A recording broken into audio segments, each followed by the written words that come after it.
சித்திரை என்றாலே அனைவருக்கும் நினைவிற்கு வருவது மதுரை மீனாட்சி அம்மன் கோவிலில் நடைபெறும் சித்திரை திருவிழாதான்.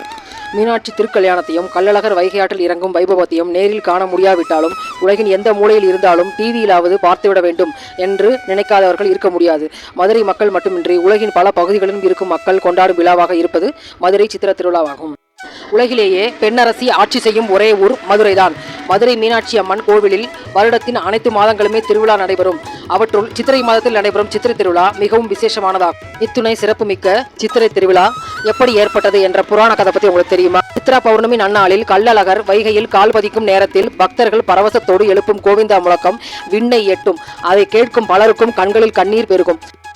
மதுரையில் வைகையாறு வந்தது எப்படி என்பதற்கும் கள்ளழகர் ஏன் வைகையில் இறங்குகிறார் என்பதற்கும் பல புராண கதைகள் உள்ளன. அந்த சுவாரஸ்ய தகவல்களை பற்றி இந்த வீடியோவில் நம்ம பார்க்கலாம்.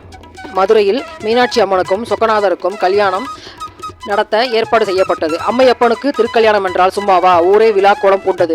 33 தேவர்களும் பூதகணங்களும் மதுரைக்கு புறப்பட்டு வந்தனர். அறுசுவை விருந்துகள் தயார் செய்யப்பட்டது.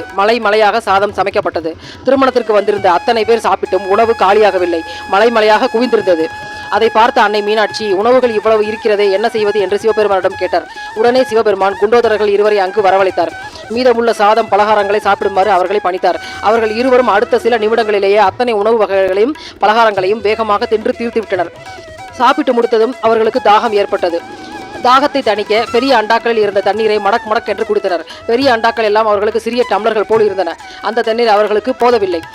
தாகம் என்று கத்தினார். அப்போது சிவபெருமான் தன் கையை பூமியில் வைத்து அழுத்த அங்கு ஒரு நதியை உருவானது. அந்த நதி நீரை குடித்து குண்டோதரர்கள் தாகம் தீர்ந்தனர்.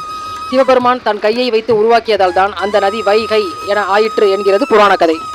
தன் தங்கை மீனாட்சிக்கும் சுந்தரேஸ்வரருக்கும் திருக்கல்யாணம் நடக்கும் செய்தியை கேள்விப்பட்டு கள்ளழகர் திருக்கோலத்துடன் அந்த வைபவத்தை பார்க்க அழகர் மலையிலிருந்து இறங்கி சகல கோலாகலங்களுடன் மதுரை நோக்கி வருகிறார். வரும்பொழி எங்கும் பக்தர்களுக்கு காட்சி கொடுப்பதால் தங்கையின் திருமணத்தை காண முடியாமல் போய்விடுகிறது. திருமணம் முடிந்த பின்னர் தான் அழகர் மதுரைக்கு வர அதே சோகத்துடன் வைகையில் எழுந்தருளுகிறார் என்கிறது கதை.